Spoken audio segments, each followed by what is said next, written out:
Multi bagger portfolio, 10 साल में पैसा 10 गुना करने वाला पोर्टफोलियो, 100 गुना पैसा करने वाला पोर्टफोलियो कैसे बनाएं। अगर आप मल्टी बैगर स्टॉक ढूंढ रहे हैं तो वो हम आपको नहीं बता पाएंगे। फ्यूचर एंड ऑप्शन का कोई सारे तरीका जानना चाहते हैं वो हम आपको नहीं बता पाएंगे। तो अगर आप ये दो तरीके ढूंढ रहे हैं तो आप को निराशा होगी। आप आगे का वीडियो तभी देखें जब आप पूरे पोर्टफोलियो के बारे में इंटरेस्टेड हो। तो सबसे पहली चीज़ मल्टी बैगर पोर्टफोलियो के बारे में एक बात समझ लीजिए कि मल्टी बैगर पोर्टफोलियो बनाने के लिए आपको 10 साल 20 साल का रिटर्न देना पड़ता है। जो लोग बताते हैं कि आईटीसी किसी ने 1000 शेयर खरीदे होते 2000 के आसपास, तो आज की तारीख में उसको लाखों रुपए का डिविडेंड मिल रहा होता। तो वैसे शेयर पोर्टफोलियो बनाने के लिए आपको बहुत सारा समय देना पड़ता है। तो ये एक चीज़ है। समय देने का मतलब भूल जाना नहीं है कि आपने खरीदा और भूल गए, तो ये मतलब नहीं है। दूसरी चीज़, इस मल्टी बैगर पोर्टफोलियो को आपको मैनेज करने के लिए इसको लगातार दिन में या हफ्ते में 5-6 घंटे का समय आपको पढ़ने के लिए देना पड़ेगा। मतलब हफ्ते भर में 5-6 घंटे का समय आपको निकालना पड़ेगा। तो ये 2-3 चीज़ें हैं, इनको समझने के बाद इस पोर्टफोलियो के बारे में समझिए। तो पोर्टफोलियो की लागत हम मान के चलते हैं 1 लाख रुपए आपको लगाना है साल भर में। कैसे लगाएंगे, कैसे करेंगे? पहला लगभग 50,000 रुपये यानी पोर्टफोलियो का आधा, और बाकी जो आपका पोर्टफोलियो बचा, आपका बाकी 50 बचा, उसको 30 और 20 के रेशियो में बांट लीजिए, 30% और 20%। तो पहला जो 50,000 है उसको किस तरह से आपको इन्वेस्ट करना है। पहले 50,000 को आपको जो बड़े ब्लू चिप स्टॉक्स हैं, लार्ज कैप, बहुत कंसिस्टेंट कंपाउंडर जिनको बोलते हैं, उनमें इन्वेस्ट करना है। उसके लिए आपको क्या करना है, आपको 5 सेक्टर चुनने हैं जो आपको लगता है आने वाले 20 साल में इनमें कोई कमी नहीं आने वाली है, ये बने रहेंगे। ये पोर्टफोलियो मतलब भारत की अर्थव्यवस्था बढ़ेगी, देश आगे बढ़ेगा, दुनिया आगे बढ़ेगी, तो आपके ये जो 5 सेक्टर हैं ये चलेंगे। जैसे आईटी, हमारी आईटी सर्विसेज अभी भी चल रही हैं, आगे भी चलती रहेंगी। थोड़ा ग्रोथ कम हो सकती है, थोड़ा ग्रोथ बढ़ सकती है, ये चलती रहेगी। दूसरा आपका बैंकिंग, आपका बैंक काम करते रहेंगे, बैंक दुनिया में मौजूद रहेंगे, बैंकिंग सिस्टम ख़त्म नहीं हो जाएगा। तीसरा ऑटोमोबाइल, अभी गाड़ियां हैं, कल को क्या कहते हैं और गाड़ियां लोग खरीदेंगे। अगर लोग अमीर होंगे तो और गाड़ियां खरीदेंगे, पेट्रोल वाली नहीं खरीदेंगे, इलेक्ट्रिक व्हीकल खरीदेंगे।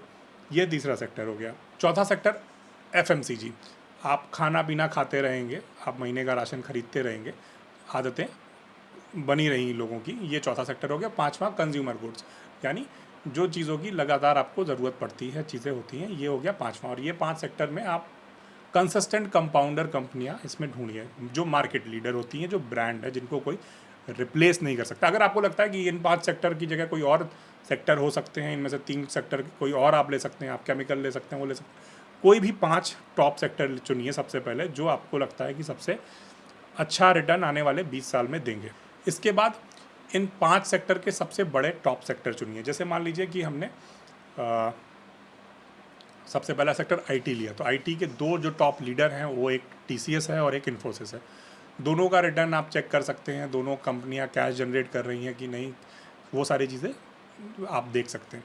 तो ये 2 कंपनियां हो गई आपके इस सेक्टर की, आईटी सेक्टर। इसके बाद आप एफएमसीजी ले लीजिए, तो उसमें मान लीजिए एक आईटीसी हो गई, आईटीसी सिगरेट बनाती है, नूडल्स और आटा, आशीर्वाद आटा, ये सब बनाती है, तो एक दूसरी कंपनी ये हो गई। इसके बाद हिंदुस्तान यूनिलीवर दूसरी कंपनी ले सकते हैं, या मेरिको ले सकते हैं, या अडानी विल्मर ले सकते हैं, कोई दूसरी कंपनी ले सकते हैं जो लगातार रिटर्न दे रही हो, लेकिन उसका कंसिस्टेंट कंपाउंडर होना ज़रूरी है। हम जो यहाँ पर शेयर्स के नाम ले रहे हैं, हम सिर्फ मार्केट लीडर्स का नाम ले रहे हैं। आप रिसर्च करने के बाद ही तय करिए ये नाम।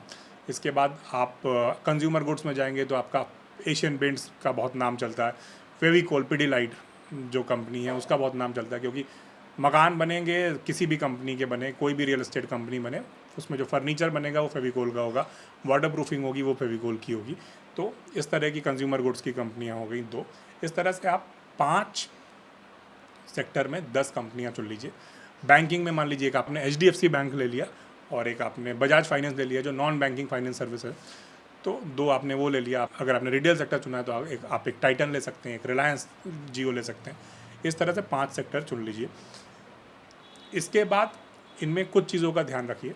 इसमें हर कंपनी कैश फ्लो जनरेट करती हो। कैश फ्लो मतलब मुनाफा।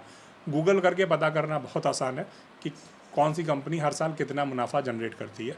मुनाफा डबल डिजिट में होना चाहिए सारे खर्चे निकालने के बाद। यानी बहुत आसानी से समझिए, आप 100 रुपये का सामान खरीदते हैं, उसके पैकिंग वैकिंग लगा के उसको 200 रुपये का दुकान पे बन जाता है। और जब आप 200 रुपये का बेचते हैं तो उसमें 180 आपकी लागत होती है सारे खर्चे निकालने के बाद, दुकान का, बिजली का, सबका, और 20 रुपये आपका मुनाफा होता है, यानी 10% आपने प्रॉफिट कमाया। तो कितनी भी बड़ी कंपनी हो, बेसिक नियम यही होना चाहिए। क्या वो मुनाफा कमाती है हर साल? नहीं कमाती है तो कितनी भी अच्छी लगती हो उसमें पैसा नहीं लगाना है। दूसरा, किसी भी सरकारी कंपनी में पैसा नहीं लगाना है इस पोर्टफोलियो में, क्योंकि सरकारें बदलती हैं, सरकार के नियम बदलते हैं, सरकार हो सकता है कंपनी को बेचना चाहे, सरकारी कंपनी में पैसा इस पोर्टफोलियो में नहीं लगाना है। ये दो चीज़ें हो गई। तीसरी चीज़, मार्केट ने कहा ये शेयर बहुत बढ़ जाएगा, बहुत हो जाएगा, उस पर नहीं जाना है। या बीच बीच में शब्द चलते हैं, एक शब्द चला था बीच में, मोनोपोली। तो IRCTC भी मोनोपोली है, ये भी मोनोपोली है, हर चीज़ मोनोपोली है और इनमें घाटा नहीं होगा। अब IRCTC की मोनोपोली है, हम मानते हैं, लेकिन IRCTC की एक क्षमता है कि वो भारत की ट्रेनों का ही रिजर्वेशन करेगी। IRCTC कल से पाकिस्तान की ट्रेनों का रिजर्वेशन नहीं करने लगेगी बिजनेस एक्सपेंड करके। तो उसकी ग्रोथ एक सीमित ग्रोथ है। तो हर कंपनी के सकारात्मक पहलू भी होते हैं और नकारात्मक पहलू भी होते हैं। दोनों को, हम ये नहीं कह रहे कि IRCTC बुरा स्टॉक है, लेकिन दोनों चीज़ों को एसेस करिए। तो सबसे पहले आपने 50,000 रुपये बना लीजिए पोर्टफोलियो। अगर आप हर एक कंपनी का 1 शेयर 2 शेयर खरीदेंगे तो ये 50,000 का आपका पोर्टफोलियो बन जाएगा आराम से। सस्ते शेयर के चक्कर में मत पड़िएगा। कोई चीज़ महंगी है तो उसकी वजह है महंगी है। अगर आप रेस लगाने जाएंगे, एक तरफ बुलेट खड़ी हो और एक तरफ प्लैटिना खड़ी हो, एक तरफ हार्ले डेविडसन या सुजुकी या निंजा कावासाकी खड़ी हो और एक तरफ क्या कहते हैं बजाज बॉक्सर खड़ी हो, आप कहिए बजाज बॉक्सर से लगाएंगे, ये जीत सकती है, इसका माइलेज भी ज़्यादा है, इसमें पेट्रोल का खर्चा कम होगा। बजाज बॉक्सर सस्ती है, रॉयल इनफील्ड महंगी है, तो उसकी वजह है अपने आप में, उसके कारण है। इसी तरह से अगर कोई शेयर महंगा है तो उसकी वजह है उसके महंगा होने की, और कोई शेयर बहुत सस्ता है, कई सालों से बढ़ा नहीं है, तो उसकी वजह है जो सस्ता है वो बढ़ा नहीं है। तो 50,000 वाले शेयर में आपको कंसिस्टेंट कंपाउंडर, बिना कीमत की परवाह किए हुए, हाँ, एक साथ पैसा मत लगाइए, जब मार्केट नीचे जाए तब खरीदिए। अभी बैंकिंग शेयर नीचे हैं, पिछले कुछ समय में IT शेयर नीचे आए हैं, केमिकल शेयर बढ़े, तो कोई सेक्टर बढ़ेगा तो कोई सेक्टर घटेगा, रोटेशन चलता रहेगा। इस तरह से आप पैसा बना सकते हैं, तो आप उसमें पैसा लगाइए, किश्तों में लगाइए, एक साथ मत लगाइए। अब आते हैं 30,000 के पोर्टफोलियो पे। इसमें सबसे पहले इस पोर्टफोलियो को भी 2 हिस्सों में बांट लीजिए। 22-23 हज़ार रुपये में आप मिड कैप और स्मॉल कैप वो कंपनियां लगाइए जो आगे बढ़ चुकी हैं या तेज़ी से आगे बढ़ रही हैं और जो आगे और बढ़ेगी, ऐसा उम्मीद है। जैसे आपकी केमिकल कंपनियां बहुत सारी हैं जो पिछले कुछ समय बहुत ज़्यादा बढ़ी हैं और ऐसा लगता है कि बहुत ज़्यादा आगे बढ़ेंगी भी। तो वो कंपनी अगर कोई बहुत सस्ती हो गई, किसी का शेयर का रेट नीचे गिर गया अचानक से किसी वजह से, और उसमें कोई गड़बड़ी नहीं है, तो आप उसमें पैसा लगाइए। जैसे मैं उदाहरण के लिए बता रहा हूँ, जैसे दीपक नाइट्राइट के प्लांट में कुछ कमी हुई, गड़बड़ी हुई, तो उसका शेयर एकदम से गिर गया, बीच में मार्केट गिरा, तो आपका और भी उस तरह की और कंपनियां, बालाजी अमाइंस हैं, केमिकल कंपनियों के नाम बता रहा हूँ, इसके अलावा ग्राइंडवेल नॉर्टन है, GM फॉडलर है, बहुत सारी इस तरह की कंपनियां हैं जो मिड कैप या स्मॉल कैप सेगमेंट में अच्छा रिटर्न देती हैं, दिया है पिछले कुछ समय में उन्होंने, जिनके फंडामेंटल्स बहुत अच्छे हैं, उनमें पैसा लगाइए, वो अच्छा रिटर्न देंगी। और उसके बाद आखिर में जो 30,000 की रकम थी, इसमें जो आपके पास 7-8 हज़ार रुपये बचे हैं, वो पैसा समय निकालिए, वो कंपनियां ढूंढिए जो मुनाफा अच्छा कमा रही हैं, जिनका फंडामेंटल सारा अच्छा है, जिनका मैनेजमेंट अच्छा है, लेकिन जो अभी बहुत सस्ती हैं, जिनके बारे में अभी चर्चा नहीं शुरू हुई है। इस तरह की कंपनियां अगर आप ढूंढेंगे, आज की तारीख में बहुत सारे टूल उपलब्ध हैं मार्केट में ढूंढने के लिए। स्क्रीनर है, टिकर टेप है, गूगल सर्च कर सकते हैं आप, आपको मिल जाएंगी। वो 5-6 कंपनियां आप ढूंढ सकते हैं जिनके शेयर 100, 200, 50, 10, 20 इस तरह से 500 रुपये के अंदर आपको मिल रहे हों। इसको ढूंढने में 2-3 चीज़ों का आपको ध्यान रखना पड़ेगा। कंपनी पे किसी तरह का कर्ज ना हो। छोटी कंपनियों के बारे में एक चीज़ समझ लीजिए, कितना भी अच्छा उनकी परफॉर्मेंस है, लेकिन अगर उन पर कर्ज बहुत ज़्यादा है तो आपको नुकसान उठाना पड़ सकता है। अगर मंदी आई, कोई प्रॉब्लम आई, कंपनी डिफ़ॉल्ट कर जाती है, कितनी भी अच्छी कंपनी हो, तो कर्ज छोड़ दीजिए, कर्ज नहीं होना चाहिए। दूसरी चीज़, कंपनी मुनाफा जनरेट करती हो, वो कर दीजिए, वो देख लीजिए, मुनाफा मिलता रहना चाहिए। तीसरी चीज़, उसके मैनेजमेंट में झोल ना हो। बहुत सारी कंपनियां आई हैं जिनके प्रमोटर्स पंप डंप करते हैं, मतलब रातों रात उसका शेयर 100 रुपये से 1,000 रुपये पहुँच गया, एक 50 पैसे का शेयर था और 20 रुपये का बन गया। इस तरह के शेयर्स में भी पैसा मत लगाइए, सोच समझ के रिस्क लीजिए, फंडामेंटल थोड़ा सा रिसर्च करने के बाद रिस्क लीजिए। तो आपने अपने 50,000 रुपये लगा दिए ब्लू चिप कंपनियों में, 10 से 20% का CAGR जो देती हैं, 10 साल में देंगी, ये बात लगभग तय है, 99% श्योर है कि वो रिटर्न आपको 10 साल में मिलेगा। आपको सही समय पर खरीदना है और ख़रीदते रहना है। दूसरा, आपको 30,000 रुपये में 22-23 हज़ार रुपये आपको स्मॉल कैप मिड कैप की उन कंपनियों में लगाना है जो लगता है कि आने वाले 10-20 साल में बहुत अच्छी ग्रोथ दे सकती हैं, बहुत अच्छा आगे रिटर्न देंगी। आप उसमें पैसा लगाइए। ये दूसरा सेगमेंट हो गया। इस पैसे में जब आपको अच्छा मुनाफा मिल जाए, मुनाफा वसूली करिए और पैसे जो मुनाफा मिले उसको लार्ज कैप में लगा दीजिए।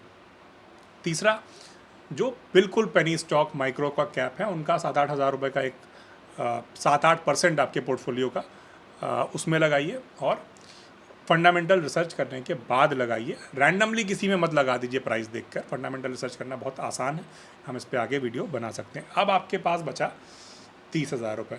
30,000 रुपये को अगेन 2 हिस्सों में बांट लीजिए, 10,000 और 20,000।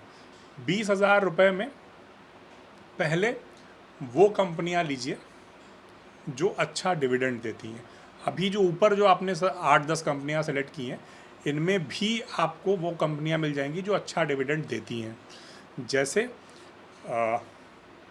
आईटीसी बहुत अच्छा डिविडेंड देती है। 2-2.5% से ज़्यादा का जो डिविडेंड जिसको मिलता है उसको आप अच्छा डिविडेंड मान सकते हैं। जो बाकी रकम का जो 30,000 की रकम है उससे उनमें एलोकेशन बढ़ा दीजिए जो अच्छा डिविडेंड हर साल देती है। आपको एक निश्चित रकम आना शुरू हो जाएगी। मान लीजिए आईटीसी के आपके पास 1,000 शेयर हों और आपने 200 रुपये पर ख़रीदे होते तो आपके पास 2 लाख रुपए के शेयर होते। हम एक काल्पनिक स्थिति की बात कर रहे हैं और आपको 30,000 रुपये साल का डिविडेंड मिलता, जो एक ठीक ठाक रकम है, ये आपको लगातार मिलता। लेकिन सिर्फ डिविडेंड के लिए ही इन्वेस्ट नहीं किया जाता है, डिविडेंड भी आपके शेयर से ही कटता है, अलग से कहीं से नहीं मिलता है। तो आप डिविडेंड के लिए इन कंपनियों जो जिनमें आप पहले इन्वेस्ट कर चुके हैं उनमें इन्वेस्ट करिए और उनमें अच्छे डिविडेंड के लिए करिए। बाकी जो पैसा बचा उसको आप फिर से डिविडेंड वाली कंपनियों में लगा दीजिए। इस बार आप सरकारी कंपनियां चुन सकते हैं क्योंकि बहुत अच्छा डिविडेंड देती है। कोई कंपनी बहुत नीचे चली गई और वो अच्छा डिविडेंड देती है तब खरीद लीजिए। एक समय पर इंडियन ऑयल बहुत नीचे गई, वेदांता का शेयर बहुत नीचे चला गया, उनको खरीद लीजिए। इस तरह से आप डिविडेंड की कुछ कंपनियां ले लीजिए जो अच्छा डिविडेंड देती हैं, जो आपको लगातार एक निश्चित डिविडेंड देंगी। 10% तक का डिविडेंड दे सकती हैं अगर आप उनको बहुत नीचे दाम पर खरीद लें। इनको आप समय समय पर खरीदते बेचते रह सकते हैं साइकिल के हिसाब से। तो अगर आप पूरा जो पोर्टफोलियो बनाएंगे, मैनेज करेंगे, तो आपको अच्छा खासा CAGR मिलेगा। अच्छा खासा CAGR का मतलब ये हुआ कि हमने इस आधार पर 3 स्मॉल केस बना के देखे और ये जो स्मॉल केस थे, जो पहला जो लार्ज कैप का स्मॉल केस था, पिछले 1 साल में निफ्टी का रिटर्न, आज जिस तारीख को हम ये वीडियो बना रहे हैं, 1 साल में निफ्टी का रिटर्न 6% था। इस स्मॉल केस का रिटर्न 9% था, जो large cap blue chip companies का रिटर्न था।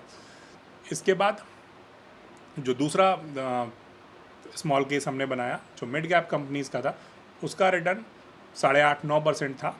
पिछले 1 साल में निफ्टी बहुत ऊपर नीचे गया, नीचे काफ़ी गया बीच में, तो जो इसका रिटर्न था वो भी निफ्टी से ज़्यादा था। और जो हमने बिल्कुल माइक्रो कैप 4-5 चुने, उसका जो रिटर्न था वो 32% का साल का रिटर्न था। ये बहुत ज़्यादा रिस्की है, ये -32% भी हो सकता था, लेकिन जो ओवरऑल जो CAGR बना पूरे पोर्टफोलियो का वो 24-25% के आसपास बना। लंबे समय में वो 24-25% का रिटर्न का मतलब है कि आपका 10 साल में पैसा 10 गुना हो जाएगा।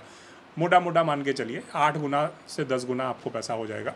ये मल्टी बैगर पोर्टफोलियो बनाने का एक तरीका है, कंपैरेटिवली सेफ है, लेकिन आपको समय समय पर आपको इसको समझना पड़ेगा। हो सकता है कोई कंपनी अच्छा करे, कोई कंपनी बुरा करे, किस कंपनी के शेयर प्राइस बहुत ऊपर है, किसके बहुत नीचे, ये लगातार आपको देखना पड़ेगा। कुछ चीज़ें खरीदनी पड़ेंगी, कुछ चीज़ें बेचनी पड़ेंगी और हफ्ते भर में 6-7 घंटे का समय आपको इन्वेस्टमेंट को समझने के लिए देना पड़ेगा। अगर आप इतना करने के लिए तैयार हैं तो हमें उम्मीद है कि आप 10 साल बाद हमको शुक्रिया कह रहे होंगे। अगर आपको हमारे वीडियो अच्छे लगे तो इस वीडियो को शेयर ज़रूर करिए। नमस्कार, धन्यवाद।